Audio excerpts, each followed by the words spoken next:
One of the most misused plants of our times. And let me tell you, they can do real wonders. Now this is a super mega duper secret abuela tip. So it's something I tried to practice during my period, and at the beginning it was so difficult. Oh my god, I have a life-saving tool. And this is what we will explore today. Welcome beauties to another period talk. I'm so excited to share this one with you because those remedies are on fire.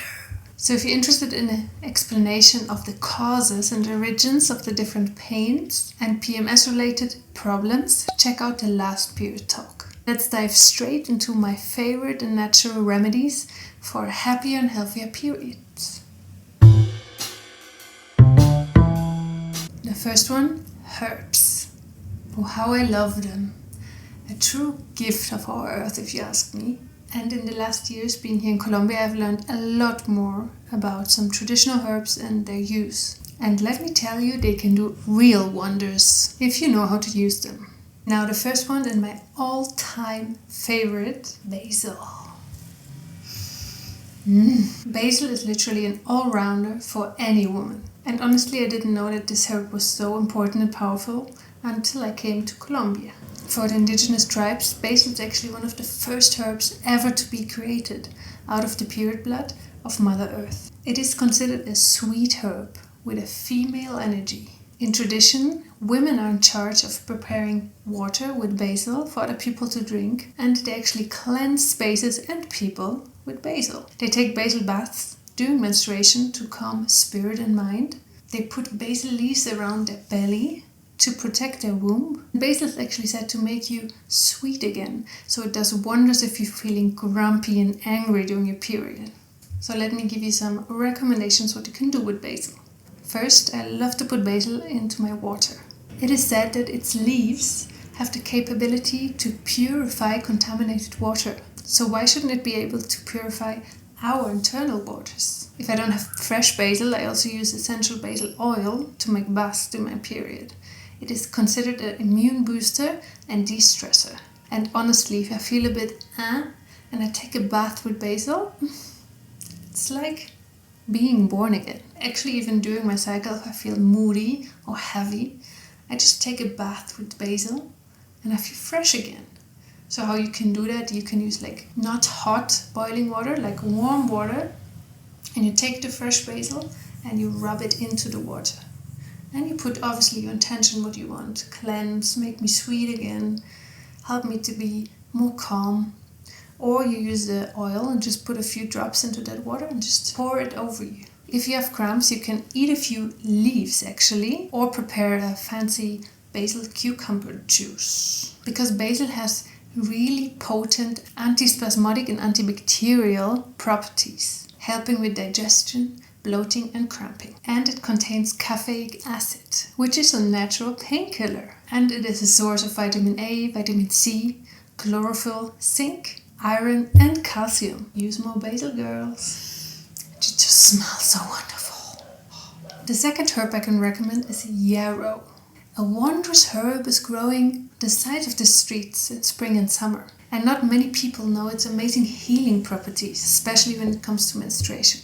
So in German it's called Schafgarbe. I have a dried version here and I brought it with me to Colombia because I use it actually a lot. It has anti-inflammatory and antispasmodic properties, and it can help during the premenstruum and during menstruation to relieve cramps, actually lower the blood flow and to calm the nerves.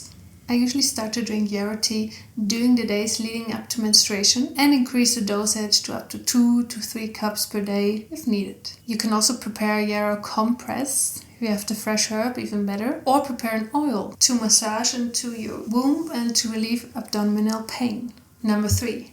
Marijuana. Now, marijuana is probably one of the most misused plants of our times. The marijuana plant is actually considered one of the mother of spiritual plants in the indigenous tribes and is considered to have a female spirit. It is the plant of creativity and order. Now for menstrual pains, we use one compound of the plant, not the THC, but CBD. CBD has purely physical effects and calms down your nervous system, working as a natural painkiller. I have CBD drops. I love to use when I have menstrual pain. It is wondrous what it can work. 30 minutes later, I'm good to go. It literally saved my life so many times. Oh, thank you. And for lower back pain, I use a CBD cream, which also is really helpful.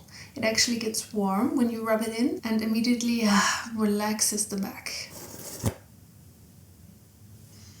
I will put my recommendations for CBD oil and cream in the descriptions because there are a lot of different brands out there, and if you don't know, you can get really lost.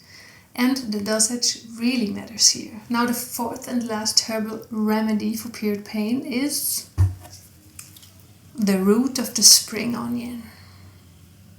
Now this is a super mega duper secret abuela tip. I actually received this remedy one day from an indigenous grandmother. So each grandmother has kind of their own remedies for period pain. But when I heard this one, I was like, what? I couldn't believe it, so I just had to try it. I did it, I drank it, and 5 minutes later, the period pain was gone. So let me show you how you can prepare a tea out of the root of the spring onion. Get yourself some fresh spring onions and cut off the roots. Boil some water for 1 cup and simmer the roots for 10 minutes. I like to add some fresh panela, which is raw cane sugar, but you can sweeten the tea to your liking. Leave it to cool down for about 15 minutes and then drink the infusion and your belly pain will most likely disappear. Now once you made the tea, you actually do not have to throw away the rest of the spring onion because this wondrous vegetable is actually a really rich source of magnesium. And as we know, magnesium really helps to release cramps. Give it a try and you will see. Now besides the wondrous herbs, there are also other things you can use against period pain. One of which is heat. And my number one heat provider is the good old heat bottle. Used by generations, I guess every one of you knows it and has experienced its wondrous healing properties. Because if you put it on your womb, the heat actually relaxes your tense muscles and opens the blood vessels, which can improve blood flow. Fun fact, heat also activates the body's heat receptors, which can block the nerve pathway that detects pain. And it is also my best friend during the premenstruum when my temperature is dropping and I just feel so cold. Now besides the heat bottle, there's also steaming. Better to say V-steaming or vaginal steaming. Now this technique is gaining more and more popularity and there's a lot of controversy around this topic. Now first I want to show you how to do it. So this is what I use for V-steaming. It's a handmade steaming chair made out of wood. Pretty cool. I use a clay pot and fill it with hot water. Then I add plants depending on my needs. And sit over it, naked of course. Letting the steam penetrate the vagina for around 20 to 30 minutes max. If you don't own a fancy steaming chair, you can also just use a bucket and squat over it. Not as comfortable, but it works just as well. But what does steaming actually do inside of your body? The heat that goes up makes that the pores within your vagina open up. Now through the steam, the natural oils which are within the plants are carried within your vagina and enter through the pores. And the steam reaches deep into your vagina until the cervix and the endometrium. This steam sends a message through your spine up to your brain and communicates with the gland that regulates all your hormones. Now this triggers different responses of your body depending on the plant and obviously depending on the intention you set and what your body needs in that moment. V-steaming can help with cramps, lower back pain and spotting. Because fact is, we women accumulate a lot of unnecessary stuff in our uterus. All dried blood, clots and dried mucus can get stuck on the uterus walls. Now the steam liquidizes matter and can therefore help to clean your uterus. I have steamed a few times myself too. I don't do it all the time, I just do it when I feel it's necessary. And I think it's a really nice tool to actually set an intention for your period. So just to do it a few days before, or even to close your period a few days after it finishes. It is also a great time to just take for yourself. I like to meditate during these 30 minutes. And it's a kind of a wellness ritual actually. Now besides herbs and heat, there's also something you can do that's super easy and doesn't cost anything. Move. I know when the pain strikes, the first reaction or the first desire we have is to just lay down and do nothing. But as my grandma already said, when you feel the pain, move and it will go away. Fact is that regular exercise can help to reduce cramps because exercise helps to burn the prostaglandins. And if you remember the last period talk, we know that those are hormone-like substances that actually cause the contractions of the uterus to get that uterine lining out. So the more exercise, the lower the prostaglandins level, the less cramping. Movement also in general helps to release beta endorphins, which are also called the human morphine or the feel-good hormones. So during one cycle you should vary the intensity of your exercise, but just before your period and during, when mostly cramps occur, stick to soft and light aerobic exercises. I personally love to do really light yoga and some stretching. I even designed a special period sequence for each of the days when you're bleeding, because each day you need something else. I also love to do belly dancing to release tension. If you want to know my favorite moves for cramps, check out this. And oh my god, I have a life-saving tool. This is literally the best. It's called black roll or foam roller, used for self-myofascial release. It helps you to get rid of accumulated toxins, relieves muscle tightness, soreness and inflammation, generally just relaxes your muscles and increases blood flow. Actually, let me show you how to use this right now. To use the black roll, just choose a firm surface, steady yourself with your hands and feet and roll very slowly over your lower back. Linger a little longer on spots where you feel pain or tightness.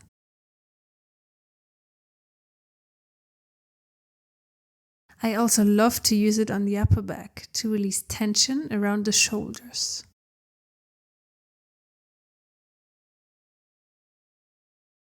It has turned into an indispensable period tool for me.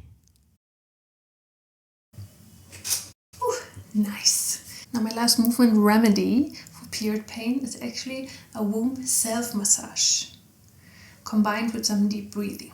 It helps to do circular motions around your belly, like this. Also, there are certain acupressure points you can use to relieve pain. Actually, let me show you two now. For the first acupressure point, locate your belly button. Then measure 2 fingers underneath. Place your middle finger on the point under the 2 fingers and press gently. Hold this acupressure point for 10 seconds while breathing into it. Then release the pressure. For the next acupressure point, again locate your belly button and measure 4 fingers underneath. Put your middle finger on the point under the 4 fingers and press it gently for about 10 seconds while breathing into it.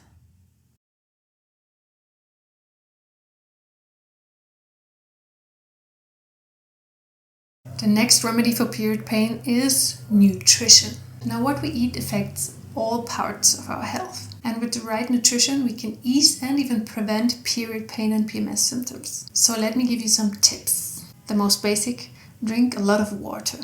That can reduce bloating by ridding the body of excess sodium. Second, eat magnesium-rich foods to reduce anxiety, fatigue and cramps. Now, magnesium-rich foods are nuts, spinach, avocado, cacao. Magnesium really helps to relax the muscles in the uterus and reduce the prostaglandin levels that cause period pain. Third, consume vitamin E. It's super anti-inflammatory. You can find vitamin E in sunflower seeds, turmeric, broccoli, spinach, almonds. One of my favorite anti-inflammatory drinks is actually ginger tea with turmeric. I love to drink that just before my period, but I tend to avoid ginger during the first days of my period because it's quite spicy. Talking about foods you should avoid: spicy food, chili, strong pepper, strong ginger, or paprika, which promotes cramps and increases the inner heat, which during menstruation we already have a lot of. You should also avoid alcohol and tobacco, caffeine in coffee, black tea, or mate, because caffeine causes your blood vessels to constrict and can therefore cause cramps. And also it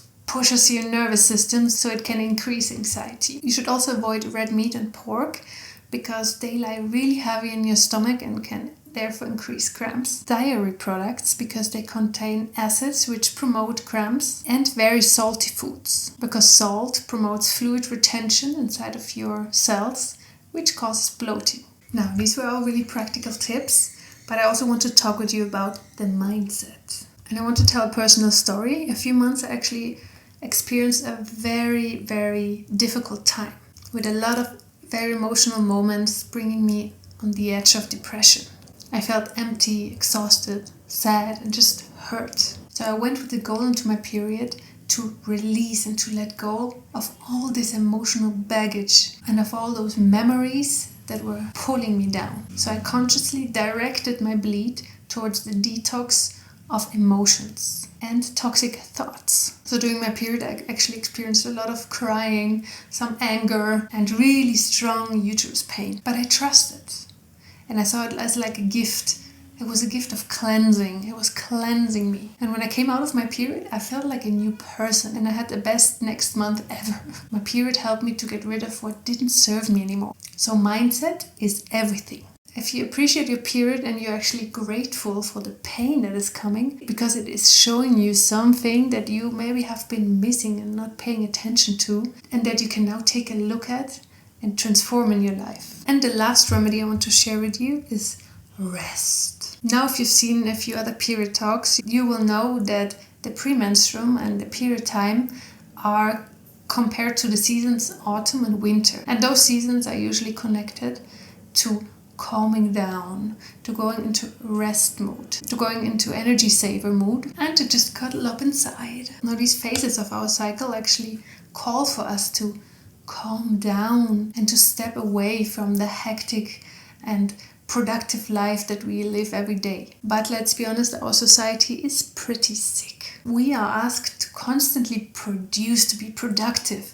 If we procrastinate, that's basically the worst thing ever. We are not advancing. That is exactly the reason why we feel bad for taking it slow, for taking a rest, for not doing anything. But our cycle reminds us, women, every single month, that we should slow down and take rest. Because if we don't, we will pay for it during the rest of the cycle. If you're pushing through your menstruation and you keep just doing and working and producing, bam, bam, bam, you are literally borrowing energy from the future and you will have to repay it. So that actually happened to me before. I experienced some periods where I actually did not take time off, where I felt actually really hectic and anxious and trying to do things. I felt bad for not doing anything, for resting. So I kept producing, I kept running through life, and I thought nothing can happen to me. It's gonna be okay.